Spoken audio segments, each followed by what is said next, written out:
Məlumat verdiyimiz kimi, dünən Gəncədən Türkiyə istiqamətinə uçan hərbi nəqliyyat təyyarəsi Gürcüstan ərazisində qəzaya uğradı. Təyyarənin göyərtəsində 20 hərbiçi olub və onların hamısının təəssüf ki, həlak olduğu bildirilir. Deməli, hadisə ilə bağlı bəzi detallar məlum olub.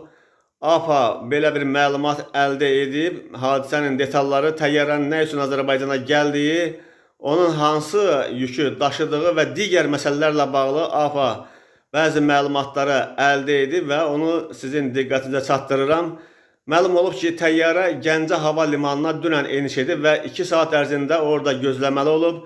Təyyarənin ekipajı hava gəmisinin göyərtəsini və hava limanının ərazisini tərk etməyib. Təyyarədəki heyət noyabrın 8-də Bakıda keçirilən hərbi paradda iştirak edən Türkiyənin F-16 təyyarələrinə texniki xidmət göstərən şəxslər olub.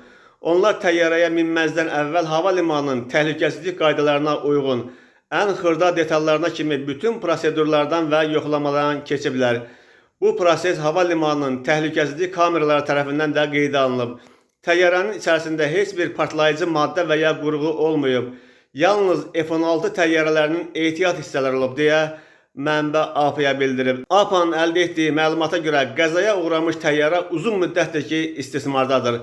Təyyarə sonuncu dəfə 2020-ci ildə əsaslı təmir olunub. İlkin müşahidələr göstərib ki, təyyarənin korpusunda hər hansı kənar təsir izi yoxdur. Məlumat üçün qeyd edək ki, Azərbaycana məxsus Embraer 190 təyyarəsi ötən il dekabrın 25-də qəzaya uğradıqdan sonra ilk baxış təyyarənin göyərtəsində kənar təsir nəticəsində əmələ gəlmiş çoxsaylı deşiklərin olduğunu aydın göstərmişdi. Bu da təyyarənin vurulma versiyasının əsas kimi götürülməsinə səbəb olmuşdu. Buna görə də C-130-un korpusunda kənar təsir elementlərinin olmaması onun vurulma ehtimalını istisna edir. Hətta təyyarənin içərisində partlayıcı maddə və ya qurğunun olması və partlaması ehtimalını götürsək belə, qəzaya uğramış təyyarənin korpusunda mütləq şəkildə partlayışın izləri olmalı deyə mənbə qeyd edib. Beləliklə, ilkin araşdırmalar iki versiyanın üzərində fokuslanmaq üçün əsas yaradır. Birincisi, təyyarə uzun müddətdir istismara olduğuna görə onun korpusunda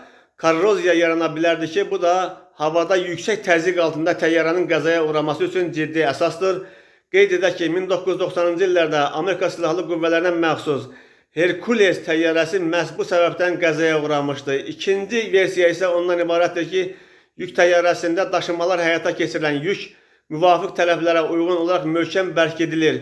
Bu tələbin yerinə yetirilməməsi turbulentlik və ya başqa təsirdən yükün yerindən oynaması və daxildə ciddi fəsadlar yaratmasına gətirib çıxarır ki, bu da qəza üçün tam yetərli səbəbdir. Bütün bunlar hazırda sosial mediada səslənən bəzi konspiroloji iddiaların əsassız olduğunu göstərir. Əslində bunun üçün heç də əsas yoxdur. Çünki təyyarənin qara qutusu qəzanın törəmə səbəblərinə aydınlıq gətirəcək.